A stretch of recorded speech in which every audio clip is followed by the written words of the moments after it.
الحمد لله رب العالمين وبه نستعين. الصلاة والسلام على أشرف الأنبياء والمرسلين وعلى آله وصحبه وسلم أجمعين. اللهم اجعل جمعنا هذا جمعا مرحوما وتفرقنا من بعده تفرقا معصوما. اللهم افتح بيننا وبين قومنا بالحق وأنت خير الفاتحين. اللهم انفعنا بما علمتنا وعلمنا ما ينفعنا وزدنا علما. اللهم ربنا اشرح لنا صدورنا ويسر لنا أمورنا واحلل عقدة من ألسنتنا يفقهوا أقوالنا. أما بعد. Kasih pada Abu Sumalih Nizam dan seterusnya ada atas kuasa surah muslimin muslimat, hadirin hadirat sedang pendengar yang dirahmati dan kasih sekalian. Assalamualaikum warahmatullahi wabarakatuh. Alhamdulillah, pertama-tamanya kita bersyukur pada Allah Subhanahu wa taala kerana dari limpah dan kurnia dari izin Allah sama-sama kita solat majmu'ah. Alhamdulillah, atas nikmat dan kurnia Allah Subhanahu wa taala kita dapat selagi dapat menikmati segala kurniaan dan juga nikmat yang diberikan oleh Allah Subhanahu wa taala kepada kita. Dan alhamdulillah, pada malam ini sama-sama kita berada di dalam majlis ilmu setelah sekian lama kita tak bertemu lah. Setelah sekian lama kita dah bertemu dan juga berada dalam majlis ilmu, alhamdulillah, semuanya ini menjadi satu sejarah lah, sejarah bagi kita yang ada tahun 2020 ini diuji oleh Allah dengan wabak COVID-19 dan kita diperintahkan untuk mengikuti SOP dan beberapa saya sebut sejarah antaranya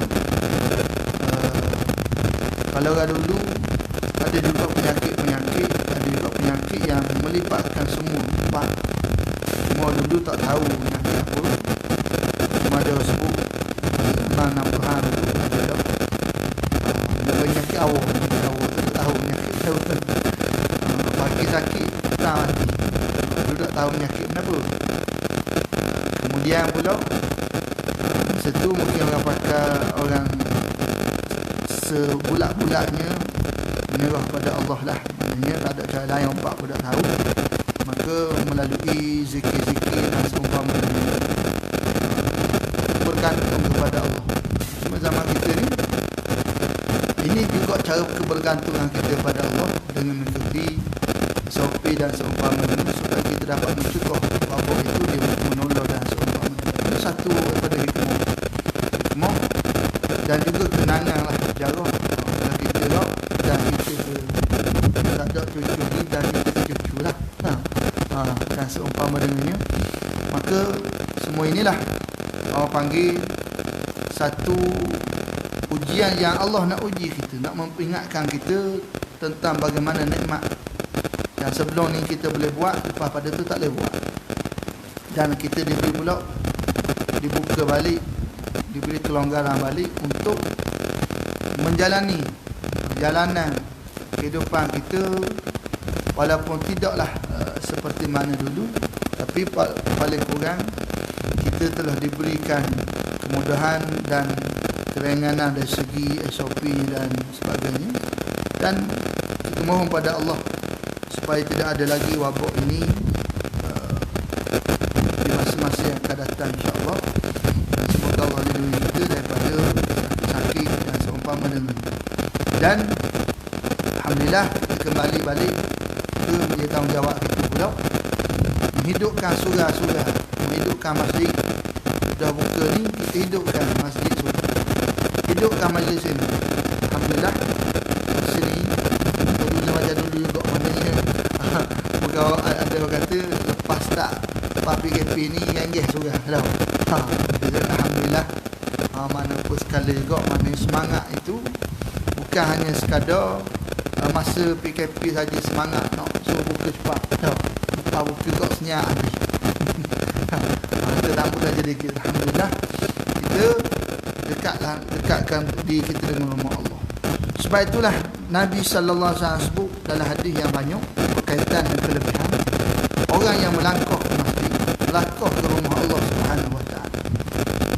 Nabi sebut, barang siapa yang berulang-alik ke rumah Allah, maka akan dibina baginya sebuah rumah setiap kali dia pergi dan juga setiap kali dia pulang.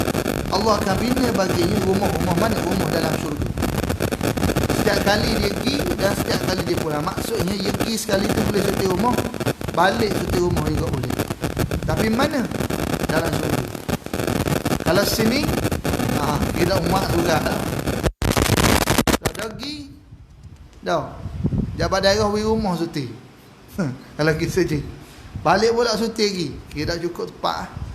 Tapi Allah Subhanahu wa taala akan berikan kepada orang yang sentiasa berulang-alik ke masjid, ke rumah Allah, iaitu sebuah rumah di dalam syurga. Setiap kali dia melangkah pergi, dia dapat satu rumah, balik pula serumah lagi. Inilah kelebihan orang yang suka mendatangi ataupun suka datang memenuhkan rumah Allah Subhanahu wa taala. Muslimin muslimat, hadirin hadirat sekalian, insya-Allah kita sambung lagi pengajian kita daripada Syekh Fahmi Zamzam, iaitu 40 hadis yang berkait dengan peristiwa akhir zaman. Pada malam ni kita masuk hadis yang ke-41.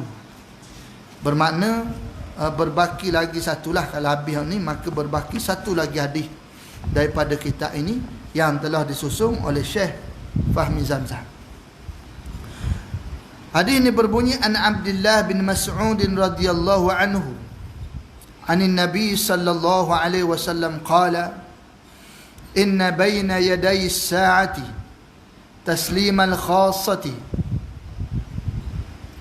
wa fushu al-tijarati hatta tu'ina al-mar'atu zawjaha 'ala at-tijarati wa qat' al-arhami wa shahadat az-zuri wa kitman shahadat al-haqqi wa zuhur al-qalami. Rawahu Ahmad fil Musnadi. Maksudnya daripada Abdullah bin Mas'ud radhiyallahu anhu, daripada Nabi sallallahu alaihi wasallam. Nabi telah bersabda, sesungguhnya apabila kiamat sudah hampir tiba, taslim al-khassah, orang hanya memberi salam kepada orang yang dikenali saja. Yang kedua, perniagaan akan bertambah maju sehingga orang perempuan membantu suaminya berniaga. Yang ketiga, banyak orang yang memutuskan silaturahim, itu hubungan kekeluargaan. Yang keempat, banyak saksi yang palsu. Yang kelima, orang suka menyembunyikan penyaksian yang benar. Dan yang keenam, dan akan banyak kemudahan alat tulis. Hadis riwayatkan oleh Imam Ahmad dalam kitabnya, Kitab Musnad.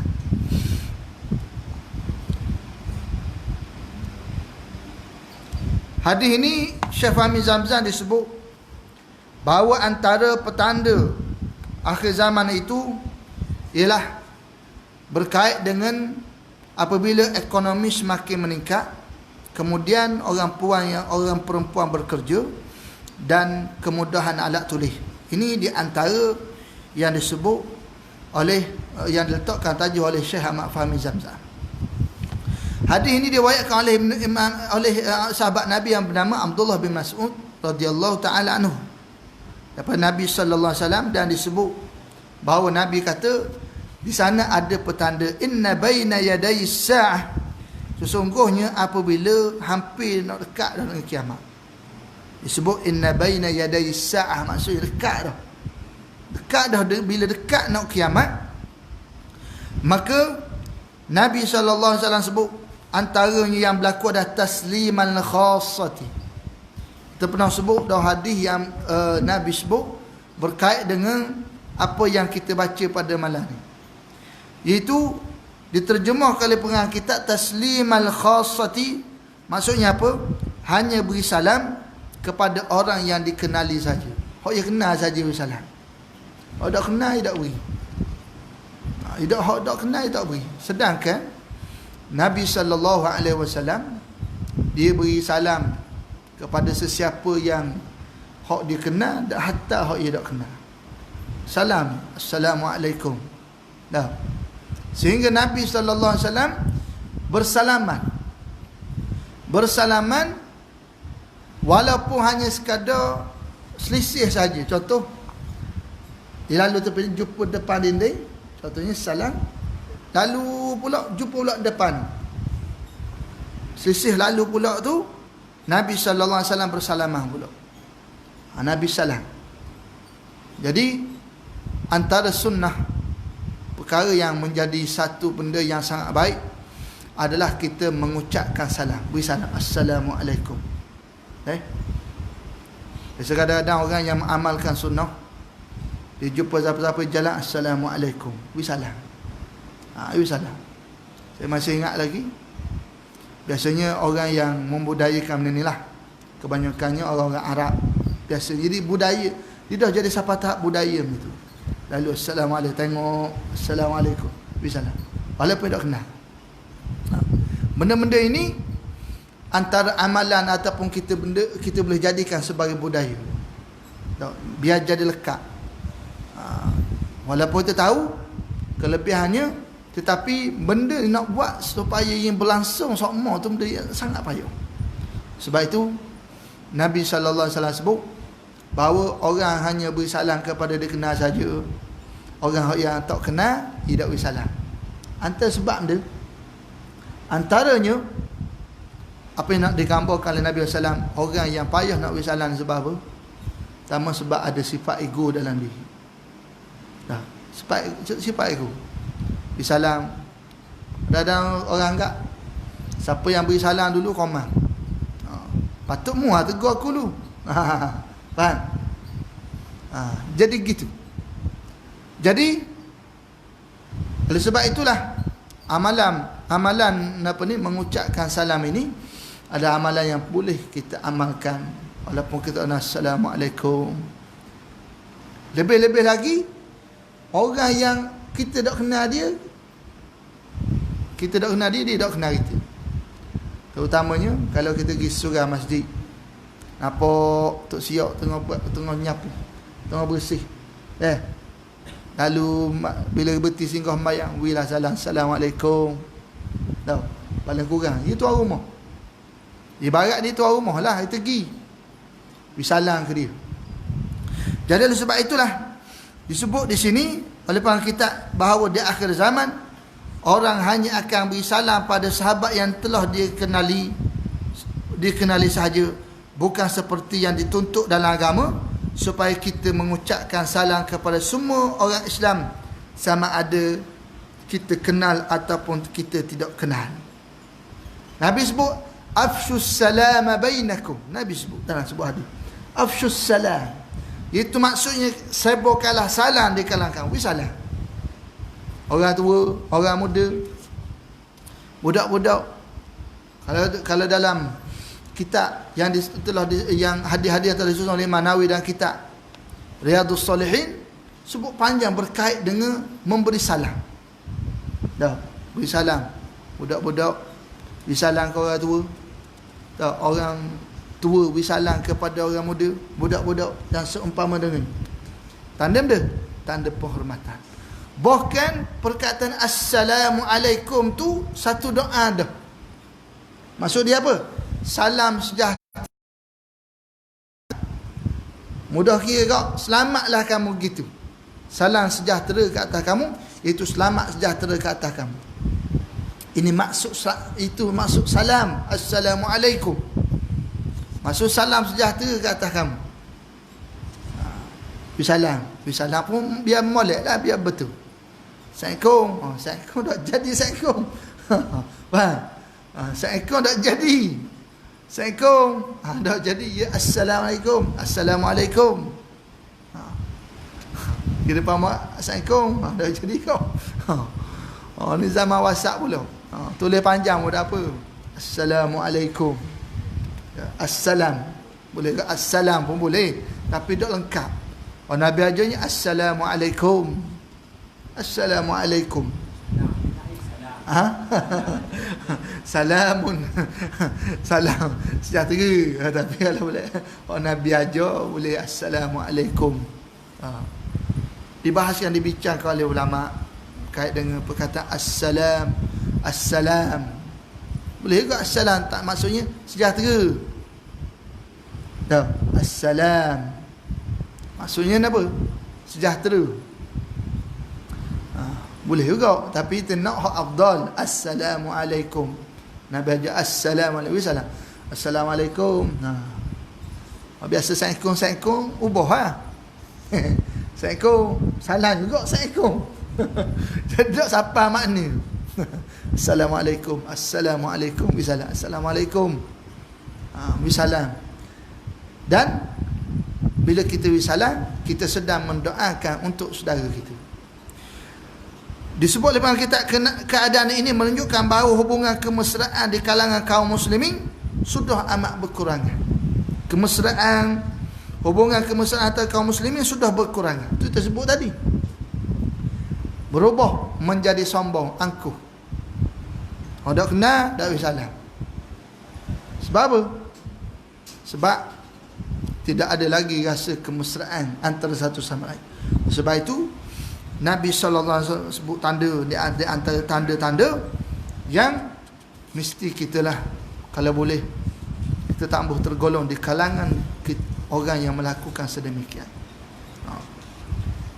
Kemudian yang kedua,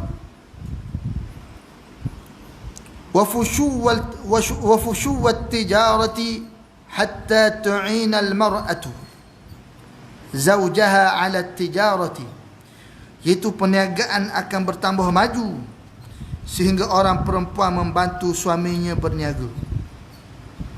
Maksudnya disebut apa?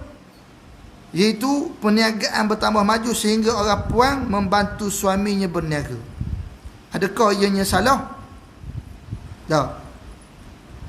Tidak salah sebenarnya, tidak salah. Jadi disebut di sini iaitu perniagaan bertambah maju sehingga orang perempuan membantu suaminya berniaga. Orang puan tolong untuk lelaki dia niaga, salah ke tak? Tak salah. Tapi nak menggambarkan bahawa keadaan di akhir zaman ini manusia sibuk, kemudiannya bertambahnya orang panggil kos sara hidup, kos tinggi. Kos sara hidup, kos tinggi. Ikut perkiraan kau, kalau tok lelaki saja kerja boleh hidup, tapi orang panggil nyawa-nyawa ikan lah, nyawa-nyawa ikan. Jadi menyebabkan keadaan itu terpaksa dah orang puan pun mungkin ada sijil, ada kelayakan. Tak salah pun, bukan kata salah, tidak. Tapi nak menggambarkan keadaan di akhir zaman terlalu sibuk. Bahkan kalau nak tolong suami kerja cari rezeki tu, tak ada masalah, digalakkan. Orang puan nak tolong suami dia, tak ada masalah, boleh. Bagus ha? Rumah tolong dah, jaga anak apa sebab masuk, tolong pula luar, bagus. Tak ada masalah. Cuma apa yang hak Nabi nak ayatnya, keadaan suasana ketika itu.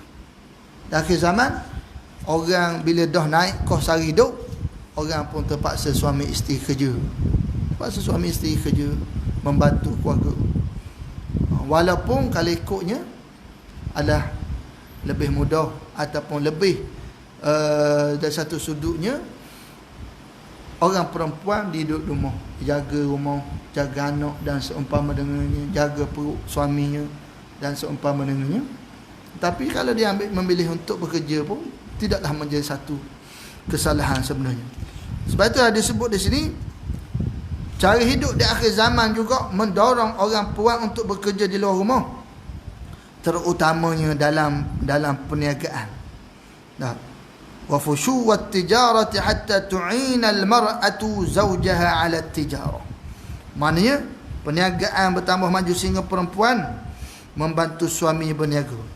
Disebut dalam kitab ni, kitab dihuraikan atau disebut antaranya perempuan itu akan dijadikan daya tarikan pelanggan, atau oleh kerana kos kehidupan yang tinggi, sehingga gaji suami tak cukup untuk memenuhi keseluruhan keperluan keluarga, maka terpaksalah si isteri juga bekerja. Maka keadaan ini akan mengakibatkan kerenggangan hubungan kekeluargaan. Boleh berlaku juga isteri tidak lagi taat kepada suami kerana dia juga banyak memiliki wang dan mungkin lebih banyak daripada wang suaminya. Manakala anak-anak pula menjadi mangsa kehilangan kasih sayang ibu bapa. Kerana apa? Kerana mereka hanya menyerahkannya kepada orang gaji dan pembantu rumah saja. Ini apa dia? Ini pengalaman kita dihuraikan suasana yang membimbangkan lah, yang membimbangkan. Antaranya orang puan akan dijadikan daya tarikan pelanggan. Jadi tarikan. Oh, ni bahaya juga ni. Saja tok kedai cari pelanggan hok apa ni, minta maaf lah, tak buat seksi-seksi sikit. Buat nari. Tak buat tari. Mana jaga ni kalau orang buka kedai makan ke apa, kalau ada, kalau boleh nak mari kerja tu, buatlah etika dia, etika. Walaupun mungkin dia jenis pakai gitu. Kita boleh buat kod pakaian, ada masalah. Nampak dah jenis pakai gitu, tapi demo nak mari kerja, mat nak mari kerja boleh. Kena pakai boleh. Kita tak syarat gitu. Penting tu. Orang buka kedai makan ataupun apa-apa kedai sekalipun. Betul kita nak beri rezeki ke orang. Batu, beri pekerjaan. Tetapi dari satu sudut kena tengok etika dia pula. Ini penting. Orang bisnes dan seumpama dengannya, dia kena fikir ni. Takut salah. Nak buat benda halal, tapi ada benda-benda yang bergantung mana jadi atas kepala kita. Sebab apa? Kita bahagian manajemen. Kita sepatutnya boleh buat. Bagi kita bahagian kita boh. Kata letak syarat, mari kerja pakai gini. Boleh letak. Walaupun ia mungkin rumah dia pakai barang kali. Ia luar pada lepas kerja, habis pakai mana dia tak ikut cara yang betul. Tapi inilah apa-apa yang berlaku, realiti yang berlaku. Dan jika sekian berlaku sedemikian, kita cubalah jauhi tempat-tempat yang boleh menimbulkan fitnah dan seumpama dengan itu. Ataupun yang dimaksudkan di sini pengen kita kata, ataupun oleh kerana kos kehidupan yang tinggi sehingga gaji suami tak cukup. Kita sebut tadi lah, bila kos sara hidup naik, menyebabkan hak suami kerja tak cukup. Learning gaji, Allah Akbar, kalau gaji 1,000 lebih tak ada benda 1,000 lebih, 2,000 piano ni nak sedap 3,000 juga. Tu pun napas-napas gitu. Dah tak lah, contoh kereta suti tak 500 ya. Tak ada rumah lagi, sewa rumah pula 500 ya. Contoh. Ada rumah ayah tu tua apa tu, untung kat tu pula, untung pun ni. Maksudnya gitulah. Tu naik minyak kereta pula, tak 500 ya sebulan. Waktu makan pula, tak ada 500 ya sebulan. Contoh dia beli. Dah banyak mana? Itu hakikat. Ini cara hidup. Sebab tu dia kata, sebab itulah di Terengganu, bila tanya pihak Maidan, dia sebut dah bahawa di Terengganu dari segi menilai tahap kemiskinan itu dia tidak sama dengan negeri lain ataupun ada negeri yang sama. Maksudnya dia tidak ada hak minimal. Dia tak tahu orang gaji 1,500 ada hak kemiskinan. Dah, dia akan kira mengikut orang panggil orang panggil apa? Bilangan rumah, apa orang rumah, mana isi rumah. Ia akan kira isi rumah. Orang gaji 2,000 tapi anak ramai, tetap miskin. Orang gaji 2,000, anak ada. Tu kira tak miskin. Dia akan kira ikut tu. Dia akan tengok. Dia akan buat penilaian. Dia tak ada hak minimal. Faham? Dia akan tengok. Maknanya apa? Kalau anak ramai, gaji banyak tu tak cukup. Tapi macam itu sebutlah, kalau ikut atas kertas ni tak cukup lah ke? Tapi rezeki ni Allah beri kadang-kadang min haitsu la yahtasib. Dari segi sudut tidak nampak, tak tahu. Tapi nak royaknya, inilah realiti. Kos hidup. Menikah dan seumpama ikan berbelah ya dah. Kilo. Lah kalau pak ngai belaka. Apa habiskan. Dah, contohnya. Jadi ini disebut tak cukup untuk memenuhi keseluruhan keperluan keluarga, maka terpaksalah orang puan juga kerja. Puan kerja, tak masalah. Orang puan kerja tak masalah. Orang puan bekerja tidaklah salah dari segi hukumnya, tak salah. Boleh niat nak bantu suami dia, alhamdulillah, boleh, tak masalah. Tak salah pun. Tak. Tu lelaki kata tak apalah mak, duduk rumah, sayang duduk rumah, tak usah kerja-kerja, tak apa lah. InsyaAllah ada sikit lah, tak apa lah. Boleh juga. Suami kata tak usah kerja, tak kerja. Tapi masalahnya, orang panggil kerisauan yang disebut oleh pengarang apa ni, yang pengarang kitab sebut, dia kata apa, maka keadaan ini akan mengakibatkan kerenggangan hubungan keluarga. Yang dibimbang, kesan bila orang puang kerja juga akan menimbulkan kerenggangan hubungan keluarga. Tak ada. Dia akan jadi renggang. Sebab apa? Kerana dibimbang, antaranya isteri tidak lagi taat kepada suami. Bahawa? Sebab ia ada bitih. Ada bitih. Orang tua-tua dulu, dia sangat-sangat tekan benda ni. Tekan mana? Dia kata hati-hatilah. Sebab itulah orang tua-tua dulu ni tengok. Dia tengok nak nikah tu, opan tu lagu mana. Maksud mana? Orang lelaki pun tengok juga. Kalau orang puan jenis kerja sedap, biasanya mak ayah kurang setuju.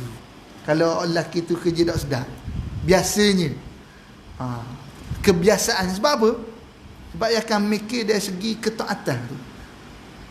Dari segi ketaatan, taat, hormat. Tak semua lah. Bukan kita tahu puan kita belakang, ada je puan gaji besar tapi dia hormat tok lelaki dia, walaupun tok lelaki kerja buruh biasa dah. Tapi golik kebiasaan ikut orang tu, maknanya ikut ialah pengalaman orang tua ni. Orang tua ni pengalaman. Ni kira kebanyakannya tidak hormat. Tapi macam tersebut kita dah nak pukul rata, tidak. Taklah apa tak tu. Tapi batu kata gaji besar tak salah, kerja tak salah, tapi kalau benda ni berlaku, maka orang panggil dia boleh menyebabkan kalau orang puan bila tak hormat tok lelaki dia, maka dia berdosa. Biti ada banyak. Ada biti tak hormat dah. Dulu kalau tak kerja mungkin hormat suami sebab suami jaga tu ni tak, ia boleh berlaku. Nak kenapa boleh berlaku? Ia ada biti antaranya. Kemudian dan kemungkinan banyak lagi daripada biti tok lelaki dia gaji. Maknanya orang lelaki pun tak berani nak buat lebih kurang. Tak gantung ke gaji bini lelaki. Contoh. Dan tak salah pun maksudnya kalau bini nak beri, tapi dari segi hormat. Ingat orang puan, besar mana gaji, hebat mana pun dia, tapi tak boleh, janganlah siapa tak hilang hormat dia kepada suami. Guna-guna. Sebab itulah Nabi SAW sebut, tak, antaranya orang puan ni dia antara hak paling ramai masuk neraka. Antara yang berkait apa? Kait dengan hormat kepada suami dia, hormat kepada lelaki dia. Sebab itulah para ulama kata berdasar pada hadis Nabi sallallahu alaihi wasallam, antaranya orang puan ni paling mudah masuk syurga. Mudah ke? Cara dia mana? Taat kepada suaminya dalam perkara yang makruf, taat, hormat suaminya. Dah. Tetapi bukanlah jadi lesen kepada orang lelaki nak buat ikut suka dia, tidaklah gitu. Dah. Tentang kita lelaki kau ikut suka kita nak dapat aku bos kan? Mu siapa dia? Siapa bos? Aku bos. Aku kata taklah sedemikian. Janganlah sahabat hak kita menindas orang puan. Bukan gitu maksudnya, tidak. Dah. Dan orang lelaki ni pula, kalau orang puan ni dia hormat, jaga kenapa ni pergaulan dengan suaminya, orang lelaki ni akan lebih sayang dan seumpama dengannya. Dan disebut juga manakala anak-anak pula menjadi masa kehilangan kasih sayang. Bila mak ayah sibuk, hilang rasa kasih sayang, mak ayah anak-anak hilang rasa kasih sayang. Apa? Kesannya bila mana diberikan mak anak-anak ni duduk mana? Duduk dengan orang gaji aja. Duduk orang gaji. duduk dengan bibi hak Indonesia, tak salah pun kata salah. Sampai bahasa pun tukar bahasa Indo ni. Tak anda ada sebenarnya dah duduk bibi mak ayah dah cakap. Dah pergi pagi balik petang. Atau tidur dah anak ni duduk dengan bibi. Dah dalam belajar bahasa Melayu cakap Indo tu. Tak salah. Dah nak kabur ke hak ni kebimbangan, bukan kita kata salah, tidak, kebimbangan. Bimbang. Ada. Sebab tu kata memanglah berat bayang. Kalau kita pun orang lelaki kita kerja balik memang kita rehat. Sama juga orang ahli kerja pun juga petang. Tapi hebat perempuan ni kerja pun balik cari anak lagi, masuk lagi. Oh kalau hari tengah lagi kita balik dengung, balik tidur, bangun makan. Perempuan kalau ada kerja tahu bagus perempuan ni. Kerja pagi balik petang balik masuk pula, kita lelaki masuk ke anak jaga cara anak-anak pula. Hebat orang puan kalau itu. Tapi yang salah kalaulah orang perempuan mengabaikan hak dalam rumah, tu salah. Kerja tak salah, tapi salah apabila berlakunya pengabaian, berlakunya tak hormat suaminya. Sebab apa? Sebab gaji besar pada tok lelaki dan seumpama dengan ni bahaya ni yang kebimbangan yang disebut oleh para kitab. Kemudian pula waqat'al arham. Akhir zaman juga berlaku banyak orang yang memutuskan silaturahim. Orang putus silaturahim. Balau adik-beradik. Balau itu ini. Dan seumpama ni balau memutuskan balau dengan pak dara. Balau dengan mak dara. Dan mana-mana orang yang ada hubungan keakraban dari segi silaturahim. Silah hubungan rahim. Hubungan rahim itu hubungan darah daging. Hak ada hubungan gaduh. Dan yang paling besar hak banyak kes-kes gaduh dalam silaturahim ni, anak beranak ni tak ada sebab lain lah, sebab saka lah. Dalam harta saka ni hak ni memang banyak sangat berlaku oleh iyadzubillah. Sebab itulah penting kita didik keluarga. Kalau kita ayah kita didik anak-anak ni biaya faham, biaya sifat tolak ansur, sifat itu supaya dia faham. Kalau dak ki harta ni banyak ki balah. Dan balah tu dia kena tahu punca pula. Sebab apa kadang-kadang orang ambil hak orang, berlaku juga balah. Lepas tu bagi molek tentang ya hak contoh hak sulung kau faham ke dia belaka kau molek. Dah kau memang ada adik lain nak marah. Biarlah pada suka tengok molek mana dan seumpama. Sebab itulah dalam Islam adanya pembahagian harta pusaka. Hak ni Allah buat boleh katakan A sampai Z. Hukum dia, law dia ke mana. Bak ni orang tak ada nak selesai. Mestilah selesai dengan terekam, dengan hukum, dengan agama. Orang itu agama, dia akan tahu mana yang baik, mana yang boleh, mana yang tak boleh. Dia tahu. Mana penting ni bak hokis balas satu rahim ni banyak ki yang berkait dengan harta benda. Berkait dengan harta benda. Sebab tu kata PT ni tak boleh serung. Bukan kita kata sahabat kita tu, kata diri kita juga. Bimbang benda-benda gini, balah adik-beradik disebabkan harta pusaka. Lepas itulah harta pusaka ni dia boleh jadi baik dan dia boleh jadi uduh. Baik ke mana? Orang yang dulu mungkin susah. Sebab itulah antara sumber harta itu adalah melalui harta pusaka. Antara sumber keuangan kita ni adalah daripada mana? Daripada harta saka. Daripada harta saka. Kalau kita kaya, bila kita meninggal, maka harta tersebut akan berpindah kepada anak-anak kita dan isteri kita. Tak? Boleh. Boleh ke dia? Jadi kalau kita ada binti banyak, maka anak ni akan mewarisi harta tersebut.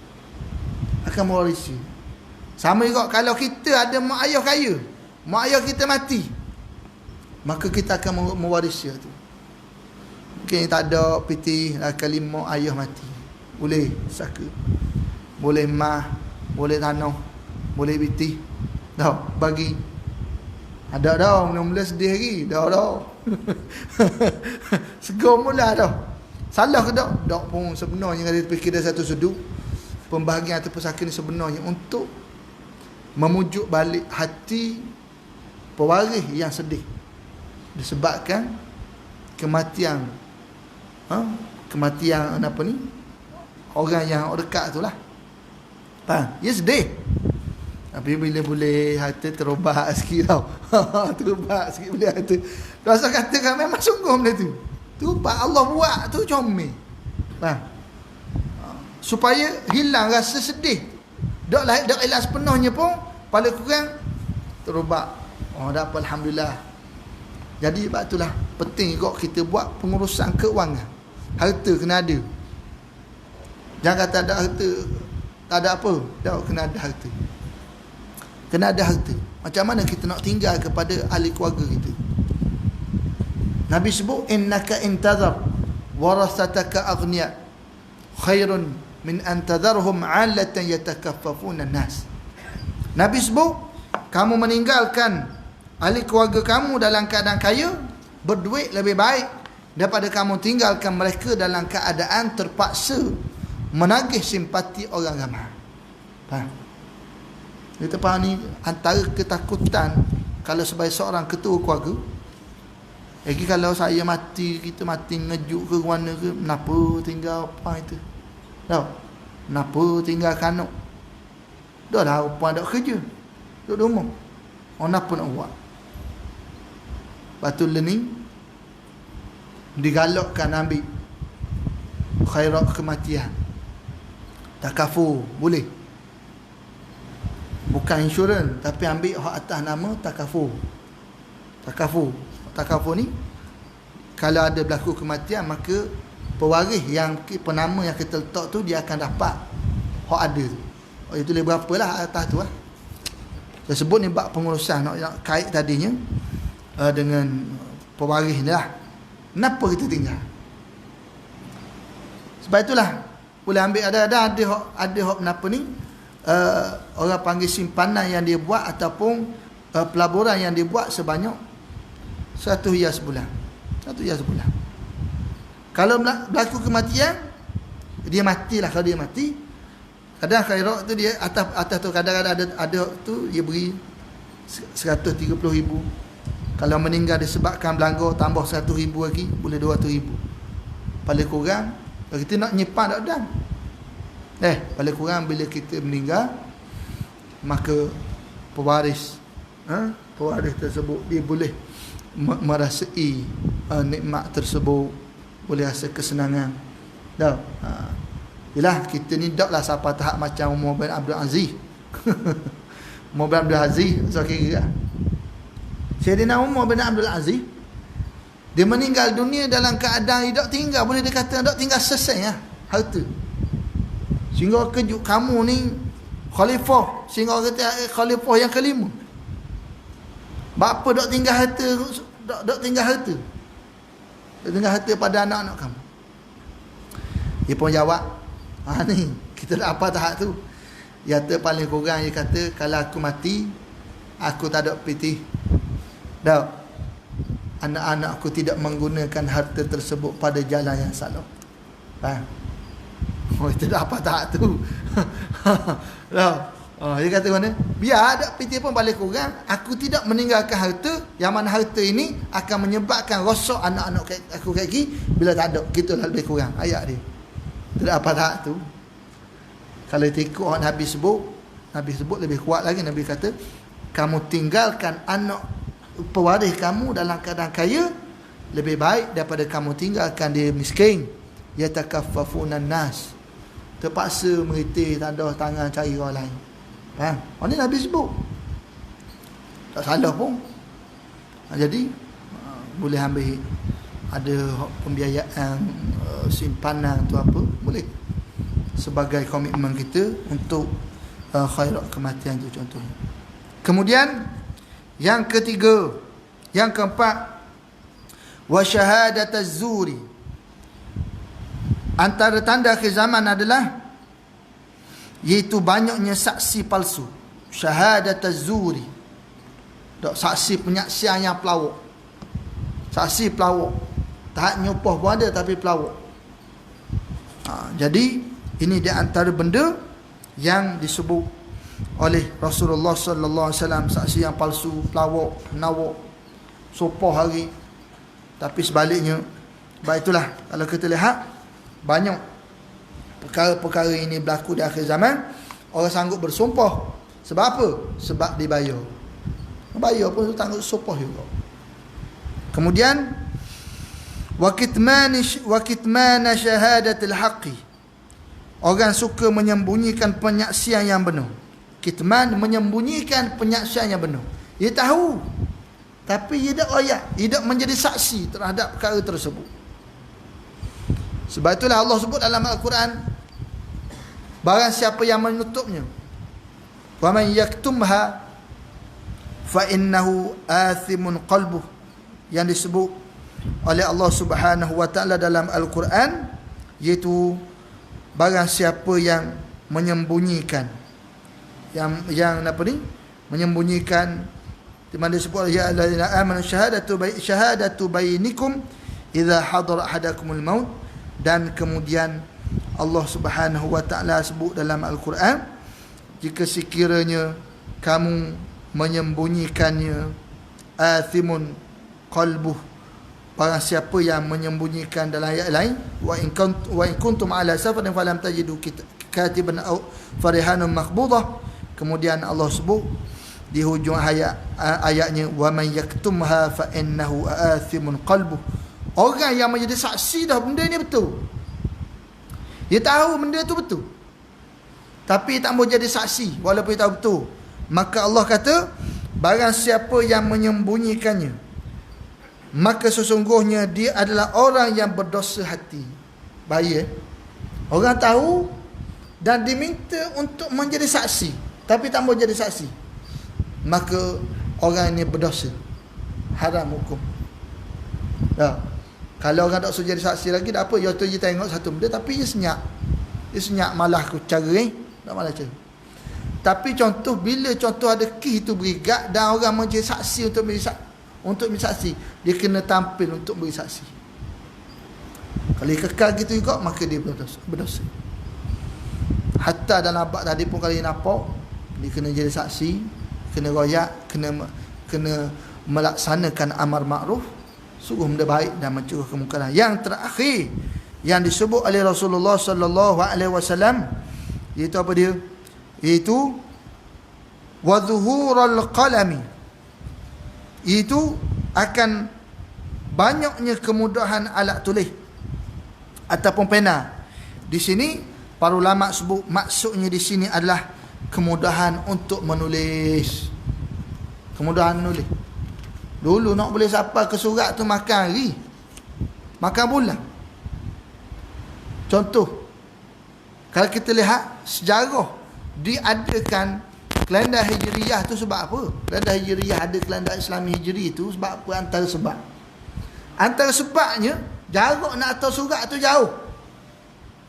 Kalender Hijri ni buat bila? Itu zaman Sayyidina Umar. Zaman Nabi ada lagi, zaman Sayyidina Abu Bakar ada lagi, zaman Sayyidina Umar bila berlaku banyak futuhat, nak hantar surat daripada Sayyidina Umar, khalifah ke Gubernur ni jauh. Jauh. Pergi hantar surat, tak tahu tahun bila. Tarikh ada 11 Julai contohnya, tapi tahun bila tak tahu. Dia tahu surat hanya apa, tak tahu bila. Dan kalau ada alangkah baiknya kita buat satu kalender untuk umat Islam. Itulah bincang tu. Nak pakai tahun bila, nak pakai bila, dah kali pilih tahun penghijrahan Rasulullah SAW, kerana ia ingin berkesan sangat besar. Orang lain tak ada. Jadi buat tarikh tu, kalender. Dah atau surat nak khabar, atau surat ni jauh panjang. Learning mana?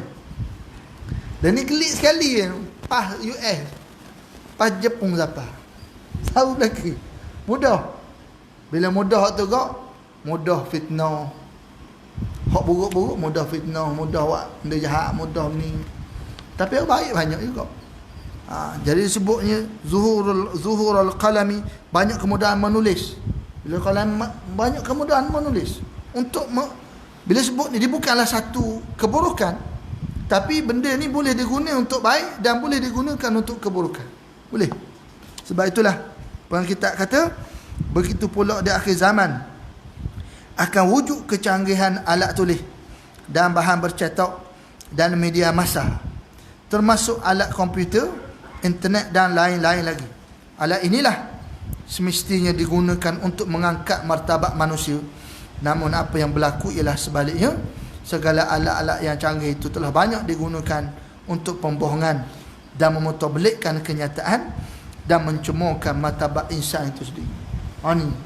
Jadi hak baik tu ada. Yang salahnya apabila kita gunakan pada jalan yang salah, pada tempat yang salah, maka ianya dilarang dalam Islam. Sedangkan menulis ini sangat digalakkan dalam Islam. Sebab itulah turun dalam ayat dalam Al-Quran, Iqra' bismi rabbikal ladzi khalaq. Al-Quran turun ayat Iqra', suruh baca. Iqra' bismi rabbikal ladzi khalaq. Khalaqal insana min 'alaq. Iqra' wa rabbukal akram alladzi 'allama bil qalam. Dan ni memang kesan menulis ni sangat besar. Orang boleh menulis dah. Sebab apa? Ulama' dulu yang kita boleh sampai ilmu ni sebab menulis. Cuba bayangkan kalau para ulama' dulu tidak menekankan dalam penulisan, apa jadi pada ilmu? Ada ulama' tu nulis, hidup dia habis dengan nulis. Tapi tak semua orang ada kepakaran. Dia perlu pada komitmen, dia perlu pada fokus. Tengok, kalaulah apa yang akan berlaku pada hadis, kalaulah ulama' dulu tak ambil inisiatif menulis. Yang sebut tadi, tapi dia perlu pada skill. Penulisan ni perlu ada cara. Para ulama' hadis, para sahabat kumpul hadis, tulis. Tengok kitab-kitab baik, semua melalui penulisan. Ulama' dulu tulis. Jadi dalam bab kebaikan. Sebab itulah penulisan ini sangat-sangat digalakkan di dalam agama. Dan hendaklah digunakan pada jalan yang benar, jalan yang betul, bukanlah pada jalan yang boleh merosakkan akhlak, boleh merosakkan etika dan seumpama dengannya. Sebab itulah hati-hati bila menulis. Bila kita menulis, bila kita tulis di dalam mana-manalah, dalam telefon, dalam Facebook ke, WhatsApp ke apa ke, ini benda-benda yang kita kena perhati semua. Tengok, ada benda kita tulis tu, benda kita letak di media massa. Kalau hak letak gambar dok pakai dok tutup aurat molek, kalau dia mati dok gitu. Kalau dok tolong buang. Dan seumpama dengannya. Jadi sebab itulah, jagalah apa yang disebut di sini dengan teknologi moden yang ada, kita manfaatkan pada jalan betul. Dan jika sekiranya kita gunakan sebaliknya, maka kita akan ditanya oleh Allah dan didakwa oleh Allah Subhanahu wa taala. Jadi itulah apa yang boleh kita kongsikan pada malam ini daripada hadis 41 ini. Semoga kita menjadi di kalangan orang yang senantiasa alert ataupun sedar tentang keadaan kita sebenarnya berada dalam zaman. Dan ambillah masa ini untuk kita ingat bahawa kemungkinan ini adalah hari yang terakhir kita berada atas muka dunia ini, supaya kita senantiasa buat persiapan untuk bertemu dengan Allah Subhanahu wa taala. Jadi sekadar itulah untuk malam ini, yang baik pada Allah, yang lemah yang kurang dan saya qulu qauli hadza wa astaghfirullahal azim li wa lakum, wabillahi taufiq wal hidayah. Wassalamualaikum warahmatullahi wabarakatuh.